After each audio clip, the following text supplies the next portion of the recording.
Hi everyone, welcome back to Gardening from Square One. I'm Lynn, and today I am going to be working on this front planter.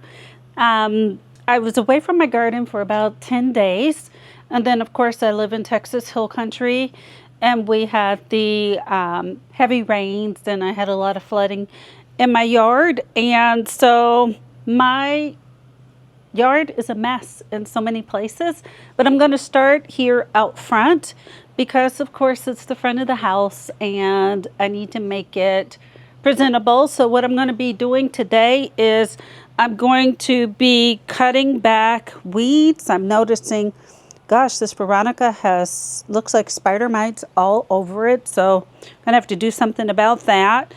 Yeah, for sure.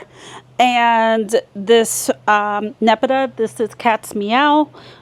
You can see how it's splayed about in the inside. I'm just going to cut it back. I'm going to deadhead the geraniums. But the big task that I'm going to have to deal with is the Summertime Blues Vitex. Now this was limbed up at the proper time, so the end of winter. It is such an aggressive grower that it's going to require some grooming because it is growing down on the bottom. It's very twiggy, so I won't be cutting anything that I can't handle with my Velcros. But it is basically landing on top of other plants down here in the corner, plants that also need the sun. So I'm going to have to address the canopy on this and the bottom of this a bit. So I'll be doing this today to make this look more presentable. And then around the corner, I have all these weeds. This is a ginormous weed. There's weeds all over the place. Gonna have to address more of the canopy over here. My derunk boxwoods are infested with spider mites, so I'm gonna have to put some Captain Jacks on it too. I may not get to that today because I need to mix it up, and I didn't see this. I didn't come out here ahead of time, which major tip before you come outside, inspect what you're going to do to make sure that you have everything you need. I was remiss rushing. I didn't do that, so I may have to come out tomorrow and spray for the spider mites, but I will hose everything off today. But I have weeds all around this area. The water was draining off of the house, and there's just erosion over in the corner, so I'm going to have to move soil back or add soil and add more mulch. Basically, I have a lot of work to do just to get this corner of the front yard looking presentable again, and then I have to deal with the right side of the porch and the rest of the front yard. I'm working in sections. It's so overwhelming. The first time I actually went out into the yard, the backyard, was the day before yesterday. My husband had gone out there first, and he came back and he kind of, planted the seed to let me know that what I was going to see, I wasn't going to be pleased with. And yeah, it was heartbreaking. Not as much as the loss associated with what we experienced here in Central Texas last week, but I put in a lot of work and effort in the backyard, a lot of expense, and the pea gravel is just washed away. Plants are under pea gravel. Other plants have died, and I'll be making a video showing what it looks like and then the work that I'm going to do to correct some of that. But I really think I'm just going to kind of do what I'm going to do here in the front yard today. Some things are just going to get cut back. I may even cut back the Veronica lavender lightsaber and just throw all the spider mites in the garbage can. I don't know, but I'm going to get started. Okay, so the method to my madness here, I'm just going to go in and cut some of the canes that I know need to come off, like this one.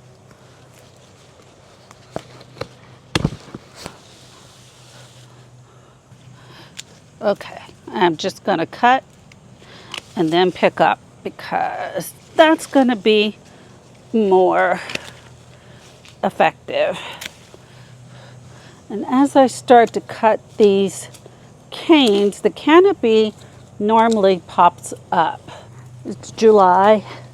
It is currently gonna need a bigger garbage can, that's for sure. It is currently about 84 degrees out here. Our highs for the next 10 days are supposed to be in the 80s. So right now our humidity somewhere around 50%. As the day progresses, as it gets warmer, of course, our humidity tends to drop. So you can see it's already just getting some of that low growth off. Everything is already starting to raise up more. Pretty soon you'll be able to see all the plants down here. They'll be able to get sun. But ideally, you want to go in and cut anything that is pointing down. And then, like I said, I don't want to stress this plant, although this thing is tough as nails. I've mentioned it in a few videos, but I'm just taking off a lot of the spindly growth here with my Felcos, so nothing major. And once I eliminate some of that weight, the canes, like I said, they usually start popping up. So I'm just gonna keep cutting away at this spindly growth to make this look better.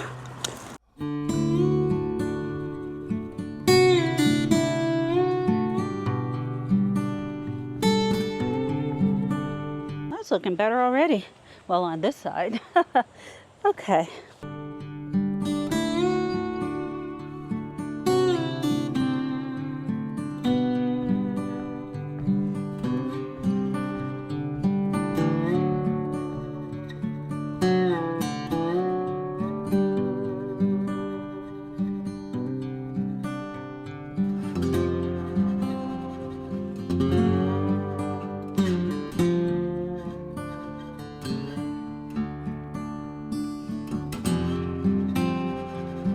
Y'all, I am not an arborist, and I think next winter I will have an arborist come and work on this tree because I have some big eastern red cedars. They are completing their 3rd year, and it's time for some grooming on them. So since I'm having a professional come out and take care of those late winter, I think I will have this monstrosity limbed up. I know it's not going to be perfect, but it's at least going to be better, neater. We'll see when I'm done, but I'm giving it my best shot here. This little spindly twiggy growth. In a minute, I'm going to have to just totally get into this planter and get some of the growth on the back. These are just easy to do. If it's just bending and pointing down, you're out of there. Or spindly like that, you're out of there. Okay. Woo. Forgot how much time and effort this actually takes. Well, that's pointing up, so I'm going to let you stay. Stand back, take a look. It's going at an angle like this. I think that's too heavy. So anything pointing down and spindly, I'm going to get rid of. These are all pointing down, so maybe it will pop up when I remove these.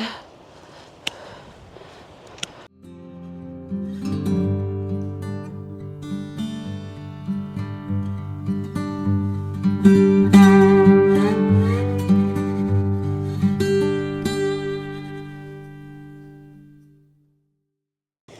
it's a nice breeze though. I think it's feels good out here, especially in the shade. It wasn't bad in the sun, to be perfectly honest. Like I said, our temperatures for the next 10 days, they're in the 80s.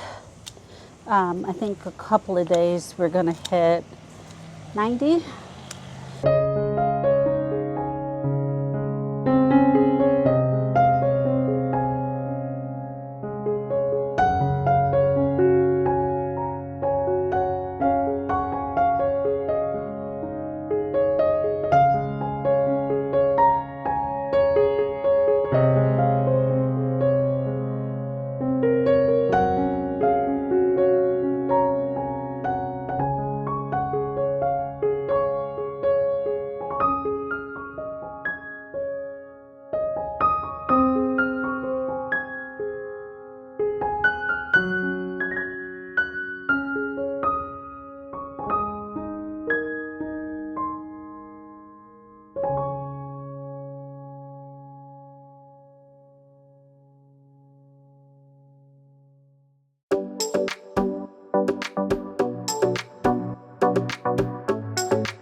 Okay, so all done finally after about 2 hours. So I cut this Veronica lavender lightsaber back. I still need to spray for the white flies and spider mites. It was really infested. The Nepeta, so the cat's meow, has been cut back. I did a little deadheading on the geranium back there. Added a little fresh mulch. This Nepeta, they're tough. I think it's going to bounce back. I didn't do anything with this Feather Falls Carex. Here's another Nepeta I cut back. It's interesting because this Veronica lavender lightsaber was in better shape than the other one. No infestation at all, but it didn't need to be cut back. Here's another cat's meow Nepeta. I lost a plant in the corner. And then, of course, this right here is the Summertime Blues Vitex that I cut back. So you see how wide this thing is, you guys. They still say this is supposed to be 4 to 6 feet wide or something like that, maybe even 6 to 8, but clearly if you see it from the right end all the way to the left end, kind of from the middle, you'll see it's about 16 feet wide, but I got it all limbed up. Boy, was it a lot of work. And then I cut back these Veronica down here. Some of them, they're new blooms, so I left them alone. I added a little fresh mulch back there in the corner where we were getting runoff from the roof. I added some mulch. I still need to spray these boxwood because they have spider mite infestation. I hope they're going to be okay. The geranium, I didn't do anything to these zonal geraniums. I think, you know, they're so easy to deadhead. I can just kind of do that with my fingers, or hands. So I'll come back and do that at some point. And then all the way down the rest of this area, I just added a little fresh mulch, and that's it. Well, thank you all for coming along. I appreciate you watching. If you enjoy this type of content, please click like, subscribe, and notification. I hope you have a great day in your garden. Bye.